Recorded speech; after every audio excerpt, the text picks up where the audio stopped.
పాత్రికేయ మిత్రులందరికీ నమస్కారం. చాలా అత్యంత హేయమైన, దుర్మార్గమైన అరాచకానికి పాల్పడతా ఉన్నది రేవంత్ రెడ్డి ప్రభుత్వం. కేసీఆర్ అంటే ఒక టిఆర్ఎస్ పార్టీకి మాత్రమే నాయకుడు కాదు, యావత్ తెలంగాణ ప్రజానీకానికి, తెలంగాణ జాతిని దశాబ్దాల పాటు అవమానానికి, అన్యాయానికి గురైనటువంటి జాతిని విముక్తం చేయడం కోసం తెలంగాణలో ఉన్నటువంటి వనరుల ఆధారంగా దేశానికి ఆదర్శప్రాయమైనటువంటి రాష్ట్రంగా తీర్చిదిద్దొచ్చు అనేటువంటి ఆలోచనతో ఒక ఉద్యమాన్ని ప్రారంభించి అనుక్షణం అనేక కుట్రలు కుతంత్రాల మధ్య తన ఉద్యమాన్ని కొనసాగించి వీరోచితమైనటువంటి జాతిగా తెలంగాణ జాతిని మరల్చి ప్రాణానికి తెగించి తెలంగాణ రాష్ట్రాన్ని సాధించి, తెలంగాణ రాష్ట్రాన్ని సాధించినటువంటి గొప్ప నాయకుడిగా తెలంగాణ ప్రజలు భావించి అధికారాన్ని అప్పగిస్తే దేశానికి ఆదర్శప్రాయంగా అన్ని రంగాల్లో దేశం ఔరా అనిపించుకునేటువంటి పాలన సాగించినటువంటి నాయకుని పట్ల సిట్ రూపేణ రేవంత్ రెడ్డి ప్రభుత్వం వ్యవహరిస్తున్నటువంటి తీరును తీవ్రంగా ఖండిస్తా ఉన్నాం. ఇది తెలంగాణ జాతికి అవమానం. తెలంగాణ జాతి రక్తం, తెలంగాణ జాతి ముద్దుబిడ్డైనటువంటి కేసీఆర్ ను సిట్టుకు పిలవడం పట్ల, చేస్తున్నటువంటి దుర్మార్గాల పట్ల నిరసనగా ఇవాళ తెలంగాణ ప్రజానీకానికి విజ్ఞప్తి చేస్తా ఉన్నాం, బీఆర్ఎస్ శ్రేణులకు విజ్ఞప్తి చేస్తా ఉన్నాం. ఎక్కడి వాళ్ళక్కడ గ్రామ స్థాయి నుండి, వార్డు స్థాయి నుండి అన్ని స్థాయిల్లో తీవ్రమైనటువంటి నిరసన కార్యక్రమాలు చేపట్టాల్సిందిగా మేము విజ్ఞప్తి చేస్తా ఉన్నాం.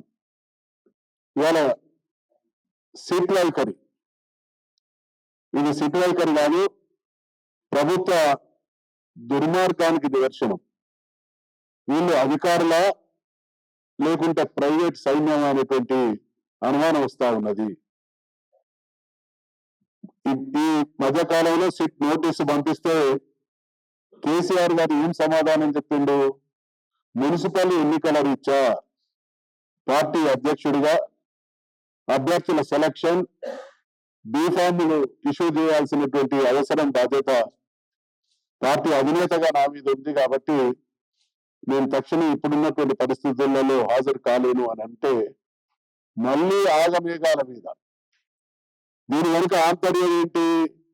ఎట్టి పరిస్థితులలో కేసీఆర్ గాని, బీఆర్ఎస్ శ్రేణులు గాని మున్సిపల్ ఎన్నికల 3 నుంచి వాళ్ళని మానసికంగా కాస్త చెదరగొట్టాలి అనేటువంటి దుర్మార్గం. ఈ దుర్మార్గం ఎదుర్కొన్నటువంటి ఆంతర్యం ఏంది? ఓటమి భయం. ఒకవేళ ప్రశాంతంగా అన్ని సజావుగా అనుకున్నట్టు సాగితే బీఆర్ఎస్ పార్టీకి కాంగ్రెస్ పార్టీ చేసినటువంటి నిర్వాకాల ఫలితంగా మున్సిపల్ ఎన్నికలలో ఓటమి తప్పదు అనేటువంటి భయంతో చేస్తున్నటువంటి ఒక స్థాయి, ముఖ్యమంత్రి స్థాయి వ్యవహార శైలి, ప్రభుత్వ విధానం చాలా హుందాగా ఉండాలి, ఇతరులకు ఆదర్శప్రాయంగా ఉండాలి. ఓ చిల్లర మల్లర వ్యవహారం లాగా వ్యవహరిస్తున్నటువంటి తీరును ఆక్షేపిస్తా ఉన్నాం.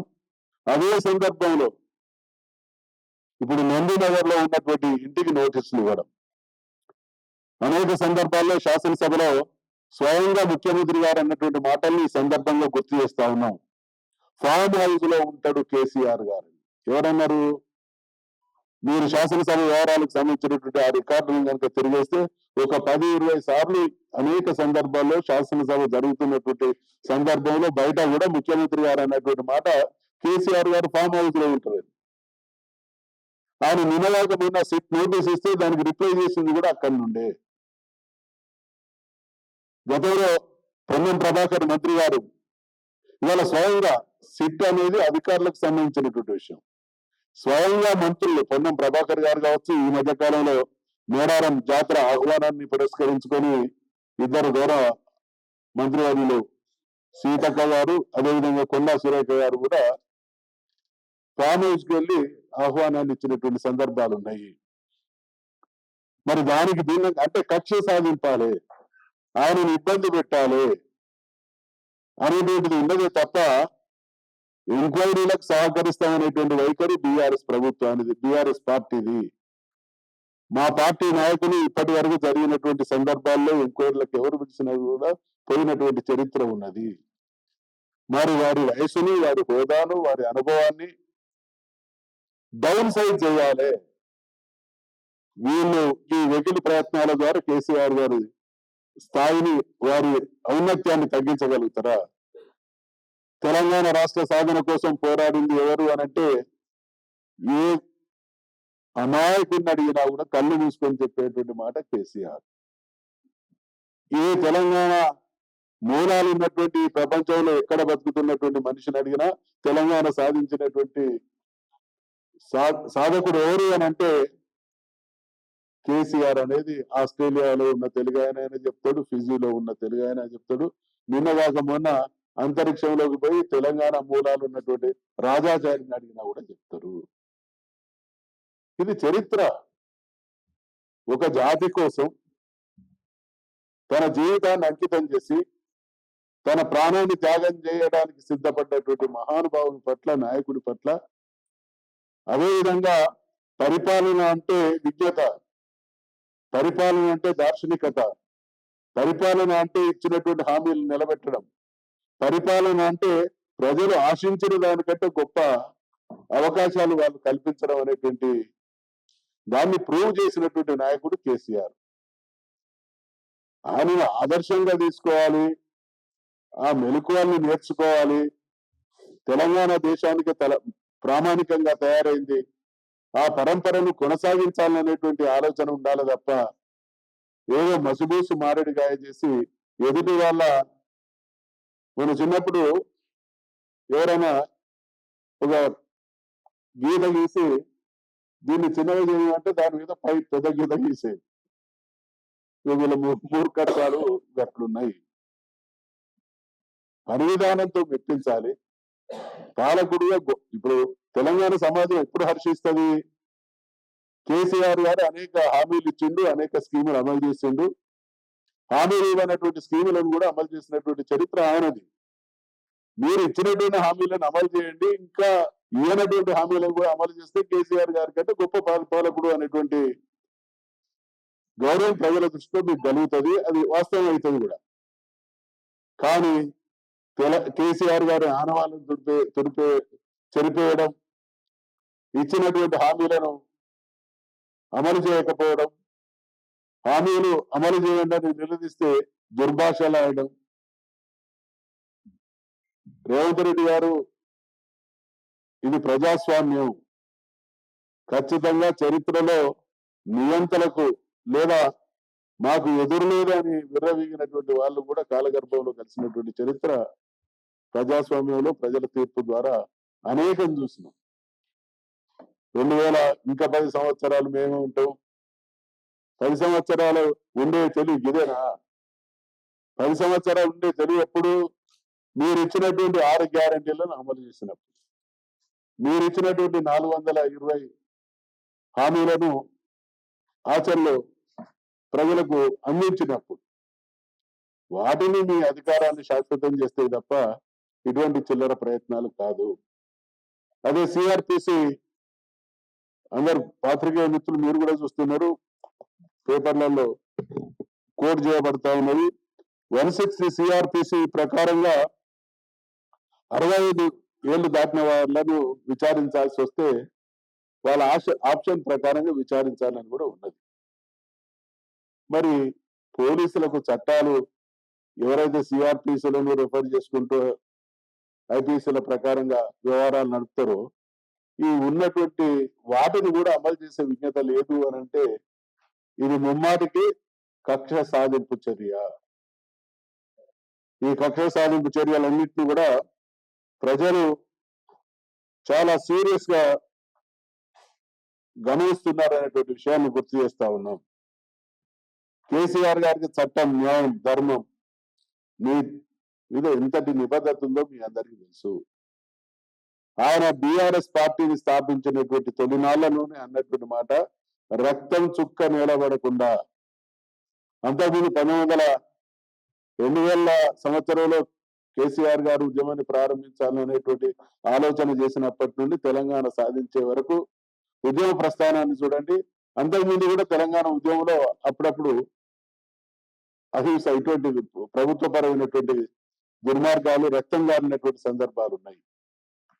కానీ కేసీఆర్ గారు చాలా శాంతియుతంగా, అహింసాయుతంగా ఏ మాట అయితే తెలంగాణ ఉద్యమాన్ని ప్రారంభించే రోజు మాట్లాడడం జరిగిందో అది 100% అమలు చేసి శాంతియుతంగా గాంధేయ వాదంతో తెలంగాణ ప్రజలను ఒక శక్తిగా మరల్చి తెలంగాణకు జరుగుతున్నటువంటి అన్యాయాన్ని కింది కార్యకర్త స్థాయి నుండి దేశంలో ఉండేటువంటి ప్రధానమంత్రి వరకు కూడా విడమర్చి చెప్పి అందరి మనసుల్ని గెలిచి అందరూ కూడా తెలంగాణ రాష్ట్రం సహకారం కావాల్సిందే అనేటువంటి వాతావరణాన్ని సృష్టించి తెలంగాణ తెచ్చిండు తప్ప ఇంకా అన్య పందాన్ని ఎంచుకోలేదు.